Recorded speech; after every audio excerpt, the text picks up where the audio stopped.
Ang balita ngayon, viral at pinag-uusapan ngayon sa mundo ng social media. Ang di umano'y balita, reserbang ginto ng Pilipinas biglang bumaba. 15% ng reserbang ginto ng Pilipinas tila patagong ibinenta sa ilalim di umano ng Administrasyong Marcos at Bangko Sentral ng Pilipinas nagsalita na. Pero bago ang lahat, kung bago ka pa lamang sa aming channel, please huwag kalimutang mag-like, subscribe at i-click ang notification bell para mas maging updated ka pa lalo sa lahat pa ng bagong video na i-upload namin. At eto na nga mga kababayan, ito ang balitang dapat malaman ng taong bayan. Nag-viral sa mundo ng social media ang naging post ng article ng Square Money kung saan nakasaad dito, bumaba na di umano ang gold reserve ng Pilipinas. Hinlag number 1 ang Pilipinas sa pinakamaraming gold na ibinenta worldwide sa unang 6 na buwan ng taong 2024. Habang ang ibang bansa ay nagpapalakas ng kanilang reserba ng ginto, ay di umano'y nagbenta naman ang Pilipinas ng halos sa 25 na toneladang ginto sa unang quarter ng taon ngayon. Ayun pa sa kanilang article, pinost online. While the other countries are beefing up their gold reserve, the Philippines unloaded nearly 25 tons of gold so far in the first 6 months of the year, according to official report. Today,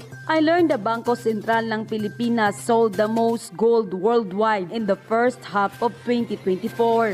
Unquote. Yun pa sa isang report, gold reserves in the Philippines decreased to 145.72 tons in the first quarter of 2024 from 159.05 tons in fourth quarter of 2023. Gold reserves in Philippines averaged 187.99 tons from 2000 until 2024, reaching an all-time high of 274.42 tons in the first quarter of 2003 and a record low of 126.89 tons in the third quarter of 2007. Unquote. Matapos lumabas ang balitang ito, Bangko Sentral ng Pilipinas nagsalita na. Ayon pa sa kanilang press release statement on BSP gold sales for GIR management, the Bangko Sentral ng Pilipinas, BSP, sold gold during the first half of the year as part of its active management strategy of the country's gold reserves. The BSP took advantage of a higher prices of gold in the market and generated additional income without compromising the primary objective for holding gold, which are insurance and safety. Amid the gold sales, the country's GIR has remained robust, with the end August 2024 figure rising to 107.9 billion US dollar from 103.8 billion US dollar as of end December 2023. The GIR level provides adequate external liquidity buffer and is equivalent to 7.8 months worth of imports of goods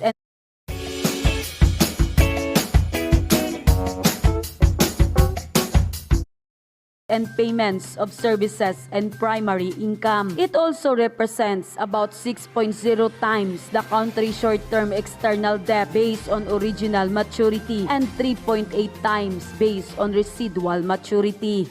Unquote. Hindi naman napigilan ng sikat na political commentator na si Mark Anthony Lopez bigay ng kanyang komento patungkol dito. Ayun pa sa kanya, okay naman sana itong official statement ng Bangko Sentral ng Pilipinas regarding the significant selling of our gold. Ang pinaka-justification nila ay mag-take advantage daw sa mataas na trading price ng gold, kaya sila nagbenta ng halos 15% ng ating gold reserve, which turn out na Pilipinas ang pinaka-active na gold seller na bansa in the first half of 2024. Pero mga ma'am sir, sa BSP, ang tanong po ay ganito, kung nag-take advantage kayo sa mataas na presyo, bakit parang nagmadali kayong magbenta? Ang trend until now ng gold trading, ipataas pa din. Parang ang laki po ata ng miss out nyo sa selling price.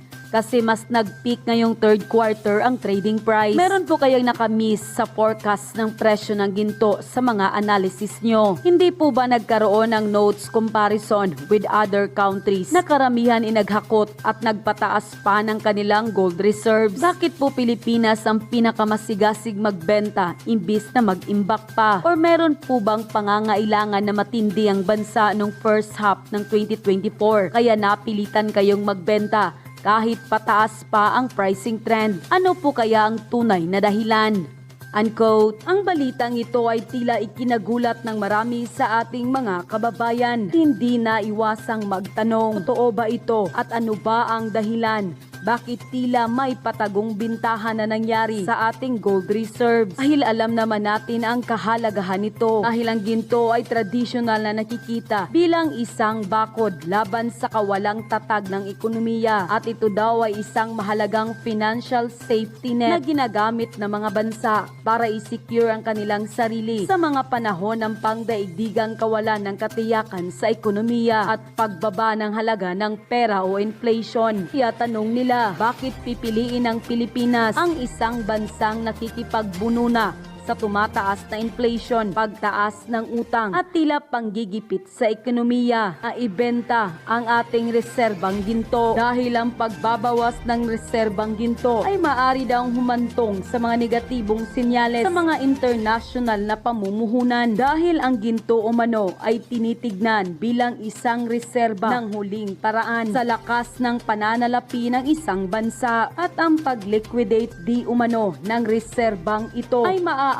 di umanong magpahiwatig ng mas malalim na problema sa pananalapi sa mas mataas na inflation, pagbaba ng halaga ng pera at pagtigil di umano ng paglago ng ekonomiya sa mga susunod na taon. Kaya tila lumilitaw daw ngayon na ang gobyerno ay mas nakatuon sa mga panandaliang pag-aayos sa halip na gumawa ng isang permanente at responsableng patakarang pang-ekonomiya na tiyak na makakasiguro sa kinabukasan ng bansa. Pag-uusapan natin ngayon, ito po, no? Nilulutong impeachment kay VP Sara, ang babaw at patawa, no? Pag-uusapan din po natin, ito po, nakakalungkot po na balita. Sa buong mundo po, tayo po ang bansa na may pinakamaraming binenta. Opo, binenta na gold reserve, no? Yung nakalagak po sa Bangko Sentral na ginto natin. Malaki pong ano yan malaki yan po yung pantiyak natin na para hindi bumagsak yung piso natin kasi nakabatay sa gold reserve yung ating pera. Nagbenta po tayo na napakaraming ginto, pinakamarami. Yung sumunod sa atin, wala po sa kalahati nung binenta natin ginto. Grabe po talaga. Ngayon pong 2024,